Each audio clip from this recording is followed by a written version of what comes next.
华为原定每年春季会发布的 P 系列旗舰手机，现在终于有消息了。消息称7月底即将发布。以下影片我们将来探讨一下 P50 全系列上的一些变化，如它即将搭载的屏幕和影像方面。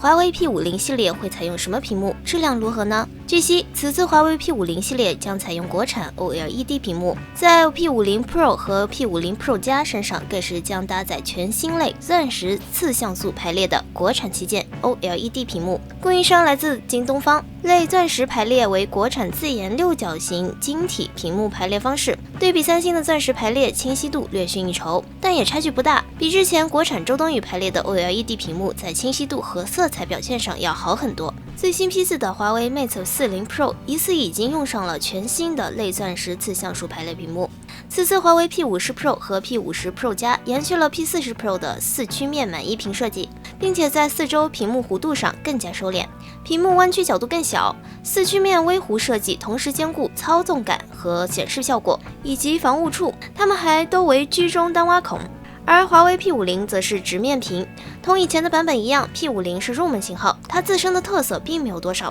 但综合方面会差 Pro 型号一些。华为 P50 系列的3款型号的相机规格。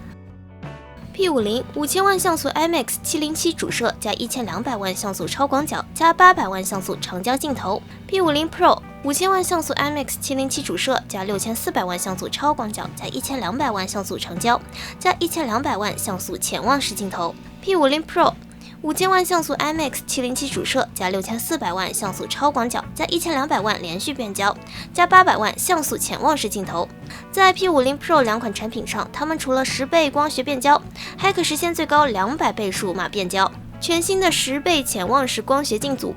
光路只需折射2次即可打到 CMOS 上，这样带来的好处就是减少光线衰弱，带来增加光亮，带来更好的成像效果。结合 RYYB 传感器光感度的优势，可以带来更好的弱光成像效果。至于 P50 Pro 加，它还首发液态镜头与连续变焦技术。具体我们来解读一下，什么是液态镜头？液态镜头是由一对水滴组成，它们暴露于高频声波下往返振动，随之改变透焦的焦距。通过使用图像软件，可自动化捕捉焦距范围内的画面，并放弃焦距之外的画面。连续变焦与多点变焦的区别，在不改变光学系统的各表面半径和材料折射率的情况下，只是通过改变各光学零件之间的空气间隔，即改变参数 D， 改变系统焦距，通过旋转、滑轨等方式进行改变，这样获得的一个连续无间断的变焦光学系统，就是所谓的连续变焦。另外，华为 P50 系列首发索尼 IMX 707图像，或叫 IMX 800。索尼 IMX 707是一颗5000万像素 1.18%英寸的传感器，传感器面积大小仅次于小米11 Ultra 的3星级 GN2 图像传感器。IMX 707超大感光面积，单像素面积 1.33 微米，作为对比 GN2 单像素面积 1.4 微米。理论上 GN2 传感器的进光量更多，像素之间的串扰更小，噪点更少，画面更纯净，并支持4合1输出1250万像素，合成之后单像素面积 2.66 微米。作为对比，小米11 Ultra 单像素面积 2.8 微米。但是 IMX 707凭借 RYYB 的优势，实际进光量和感光度还是 IMX 707占优。目前来看，下半年才是手机圈的春晚。先不讨论别的，华为 P50 系列将成为1年1度的旗舰，已经足够让人期待了。华为 P50 系列很有可能就是华为旗舰机的绝唱了，至少也会是未来一段时间里您所能看到最好的华为旗舰机了。麒麟9000处理器，居中挖孔曲面屏，120赫兹刷新率的屏幕，66瓦快充，以及再次刷新记录的拍照实力，并有200倍数码变焦。毫无疑问，这是款人人期待的麒麟产品。但同时可以确认的是 ，P50 系列的缺货程度会更加严重。华为 P50 上市主推4G 版本，粉丝们会买单吗？之前我们曾经报道过，华为 P50 系列很有可能是在下个月正式发布。不过，现华为目前的5G 芯片库存已经不足，所以华为P50的标准版在上市之际将会主推4G 版本。不过目前来看，情况比我们想象的还要严重。不但 P50 标准版主推4G 版本，甚至 P50 Pro 的5G 版本备货也很少。更高端的 P50 Pro 加甚至会延续上市。华为 P50 系列会搭载麒麟9000系列处理器，华为 P50 Pro 是麒麟9000 Air， 华为 P50 Pro 则是麒麟9000。而标准版比较特殊一些，它应该是麒麟9000E，并且还全球首发高通定制的骁龙888 4G 处理器。这颗芯片与骁龙888之间的区别就是阉割5G 基带，其他构架基本相同。原来华为 P50 系列一再推迟的原因是需要更多的时间去适配和打磨高通骁龙888 4G 芯片。换句话说，华为除了麒麟芯片之外，已经完成与高通之间的合作，启用备胎方案的骁龙888 4G。虽然我们目前仍然无法证实消息的准确性，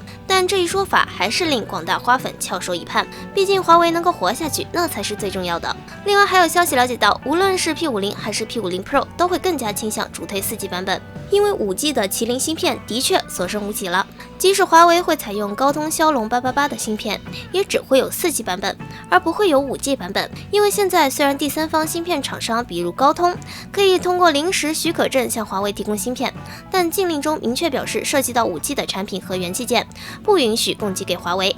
再加上华为自己芯片库存不足，所以无论是使用自家麒麟芯片还是通过高通芯片，都没有太多的5G 芯片可供 P50 系列手机使用。据悉，尽管 P50 和 P50 Pro 的5G 版本备货很少，但4G 版和5G 版本除了支持的移动网络不同之外，性能和配置并没有太大区别，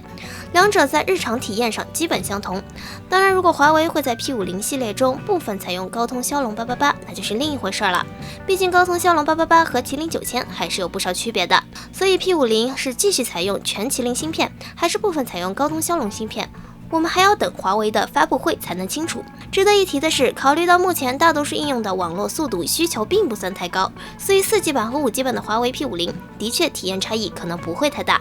比如购物、看看网页文字图片什么的。不过由于现在的3大运营商的4G 速度现在都已经受限，所以如果是看视频、直播或者是一些对下载速度要求较高的应用，那么4G 版本的手机体验感就不是很好了。另外 P50 系列的最高端手机 P50 Pro 加应该会在7月底和其他 P50 手机一起发布，但是和之前 P40 Pro 加这款手机的上市时间有推迟，不会和 P50 以及 P50 Pro 一起上市。从之前的经验来看， Pro 加的机型除了配置最高、功能最齐全、拍照性能最强之外，通常价格也比较昂贵，同时出货量也比较小。而这次 P50 Pro 加显然也延续了这一策略。P50 Pro 加由于出货量比其他两款机型都少，所以应该不会有4G 版本，只会推出5G 版本。上市时间会比 P50 和 P50 Pro 晚不少时间。据内部人士透露，这可能是华为的旗舰手机中国产化最高的一款机型。也就是说 P50 Pro 加其中所采用的零配件将会进一步去国外化。估计华为会在发布会上针对 P50 Pro 加做出更多的介绍。此外，由于这次有4G 和5G 版本两种不同的版本，所以按照华为之前的惯例，价格上也应该会体现出差异。不出意料的话，在相同配置下，4G 版本的价格会比5G 便宜200-300元。当然，如果市面上 P50 系列手机大都是4G 版，而5G 版比较稀缺的话，那么4G 版也就谈不上便宜了。毕竟买不到或者很难买到5G 版本的话，那么大家也没法主动去选择版本，价格的区别就没有什么意义了。就像